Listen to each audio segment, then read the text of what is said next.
décès de mon collègue Dr Tulenta que les deux départements ont été confiés, c'était en janvier 2020. Je suis aujourd'hui très heureux d'être dans les locaux aujourd'hui de famille pour le lancement des activités de votre complexe universitaire, votre complexe scolaire que vous avez nommé Université privée populaire CUMI. Ce n'est pas ma première fois d'être là. J'ai été ici il y a quelques mois, courant 2019, dans une visite un peu informelle. Diawara, je l'ai connu depuis un certain temps. Il est passé me voir m'expliquer vraiment tout ce qu'il est en train de faire en demandant notre accompagnement. Nous avons vu au projet un intérêt assez particulier parce que répondant à beaucoup de nos préoccupations. C'est la raison pour laquelle nous avons décidé vraiment d'accompagner ce jeune très ambitieux, très intelligent, et nous avons mis vraiment tout en œuvre pour vraiment faire en sorte que la reconnaissance officielle de son université puisse être faite. Donc,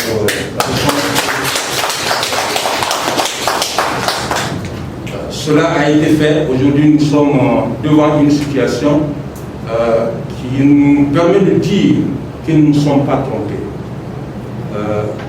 Quand il est venu nous voir la première fois, il n'y avait pas de coronavirus.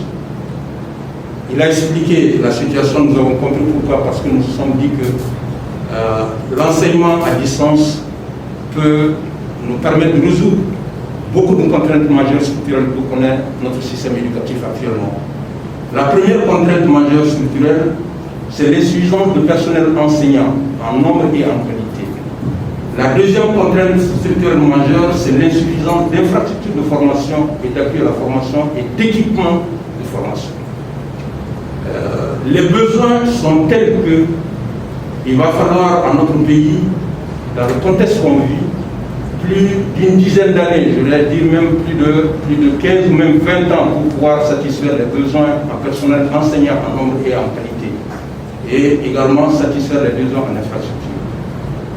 Donc face à cela, nous avons vu que l'alternative, la solution la plus facile, la plus disponible, la plus accessible, c'est d'aller à la formation à distance. Raison pour laquelle, n'est-ce pas, lorsque nous avons pris en charge le ministère de l'Enseignement supérieur et de la Recherche scientifique, nous avons, n'est-ce pas, relayé le dossier de création d'une université virtuelle publique au Mali. C'est un dossier qui était vraiment pratiquement tombé dans les oubliettes. Nous nous sommes dit que non, le 21e siècle, comme on l'a dit, va connaître deux types d'analphabètes. Ceux qui ne comprendront pas l'anglais et ceux qui ne comprendront pas, qui ne seront pas suffisamment outillés en technologie de l'information et de la communication. Donc, nous avons relevé ce dossier qui est actuellement pratiquement fin prêt pour être présenté au Conseil des ministres afin de vraiment de l'adopter. Entre-temps, il y a eu cette initiative, comme je l'ai dit, Diawara est venu, nous avons compris que vraiment il est en avance et nous l'avons accompagné. La pandémie de coronavirus faisant, vous savez que l'État vient de fermer les écoles. Dans un premier temps pour 3 semaines, ensuite pour 1 mois. Donc, nous nous sommes dit qu'il fallait faire en sorte que prendre toutes les dispositions nécessaires pour que les enfants puissent continuer à apprendre. C'est ce que nous avons appelé la continuité pédagogique. Et c'est la raison pour laquelle, en collaboration avec un certain nombre de départements, en l'occurrence le ministère de la Communication et le ministère de l'Économie numérique et de la Prospective, et en partenariat, n'est-ce pas, avec des structures privées que sont familles, nous avons décidé de mettre un dispositif de formation à distance en place. Les objectifs en termes de temps, de période, sont au nombre de 3. Des objectifs à court terme, des objectifs à moyen et à long terme.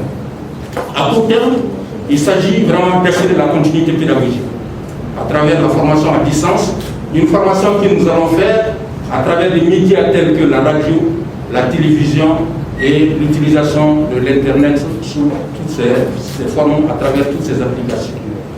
Donc, mais notre vision va au-delà du coronavirus. de la pandémie coronavirus, nous avons l'intention, à moyen et à long terme, de faire en sorte que nous puissions mettre en place un dispositif pérenne de formation à distance.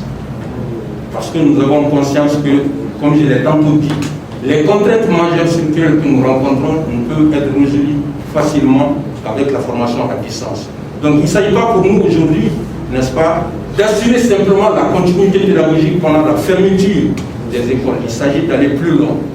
Donc à moyen et long terme, nous sommes en train de jeter les bases, les fondements d'un dispositif de formation à distance afin que cette formation, ce type de formation puisse être désormais dans nos pratiques courantes, dans les pratiques quotidiennes en termes vraiment d'éducation.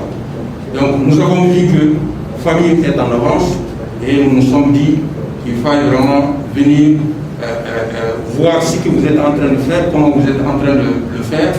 Et dans le cadre d'un partenariat public-privé, essayer de voir les connexions, n'est-ce pas, entre ce complexe universitaire et les universités et les grandes écoles publiques du Mali, et pourquoi même pas l'association des établissements d'enseignement supérieur. C'est la solution que nous cherchons et que vous avez. Donc nous sommes vraiment très heureux d'être là aujourd'hui et nous vous félicitons pour vraiment ce travail titanesque que vous êtes en train de débattre, qui entre en droite ligne dans notre vision et notre accompagnement ne fera pas défaut, Inch'Allah. Donc, on ne va pas être plus long. Sur ce, je déclare ouvertes les activités, n'est-ce pas, de l'université, du complexe universitaire Kingi de formation virtuelle au niveau de tous les ordres d'enseignement, du préscolaire jusqu'au supérieur. En vous souhaitant bon courage, bon vent et en vous rassurant que notre accompagnement ne sera jamais défaut. Inch'Allah. Merci beaucoup. La deuxième contrainte structurelle majeure que nous connaissons, c'est l'insuffisance des infrastructures de formation d'appui à la formation continue. C'est que actuellement nous connaissons ce qu'on appelle la massification. En réalité, c'est une massification relative, c'est que le pays n'a pas eu, n'est-ce pas, l'explosion démographique qui fait que le taux de scolarisation monte vraiment en flèche. Il fallait prévoir tout cela, recruter suffisamment d'enseignants, construire suffisamment d'infrastructures des équipés. Nous ne sommes pas parvenus à un certain moment à le faire. Aujourd'hui, nous sommes devant une situation où le flux des étudiants, surtout dans le supérieur, aussi dans le secondaire, est tel que, n'est-ce pas, face à une insuffisance d'enseignants et d'infrastructures de formation, nous avons une certaine massification. Donc, face à cela, face à ces deux contraintes majeures, nous nous sommes dit que, n'est-ce pas, la solution la plus facile, la plus accessible, c'est d'aller à la formation à distance, qui au départ va demander suffisamment d'investissement, mais nous pensons que les investissements que nous allons faire en termes vraiment de dépenses vont être moins lourds que la mise en place d'un dispositif de formation à distance. Cette formation à distance, nous allons la faire à travers un certain nombre de médias. Les médias classiques qui sont la radio, la télévision, et les médias modernes qui constituent l'Internet et toutes ces applications.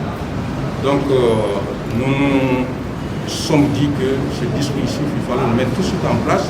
Pourquoi? Parce que, à cause de la pandémie liée au coronavirus, Covid-19, les écoles du pays, tous les ordres d'enseignement du préscolaire jusqu'au supérieur viennent d'être fermées. Dans un premier temps pour 3 semaines et ensuite actuellement pour 1 mois. Donc, pour ne pas laisser les enfants, n'est-ce pas, à eux-mêmes, nous nous sommes dit qu'il fallait continuer les apprentissages de la formation en adoptant le système de formation à distance. Donc, nous sommes mis à pied d'œuvre en collaboration avec le ministère de la Communication à travers l'ERTM, le ministère de l'économie numérique et de la prospective à travers l'AGETIC et la SMTD, c'est pas qui nous accompagne techniquement pour mettre en place ce dispositif-là, qui, dans un premier temps, dans une phase consiste, n'est-ce pas, à faire face aux contraintes liées à la fermeture des écoles.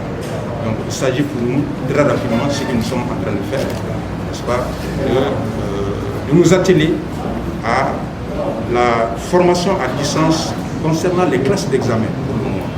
Donc les classes d'examen de tous les autres enseignements. Au fondamental, il s'agit de la 9e année. Au secondaire général, il s'agit vraiment de la terminale. Toutes les séries sont concernées. Et au secondaire technique et professionnel, il s'agit des classes de CAP, des classes de PT1 et des classes de PT2. Donc actuellement, les équipes pédagogiques sont en train de concevoir les contenus pédagogiques. Ils vont être mis dans des formats diffusables et à la télé et sur la radio et ensuite à travers Internet sous ces différentes applications. Donc, ce travail vient de commencer. Mais notre vision va au-delà de cette période, de cette crise sanitaire que nous connaissons. Il s'agit pour nous, à moyen et à long terme, de mettre un dispositif de formation à distance pérenne qui va venir en complément du dispositif de formation présentielle, ce que nous faisons comme d'habitude. Ceci est important parce que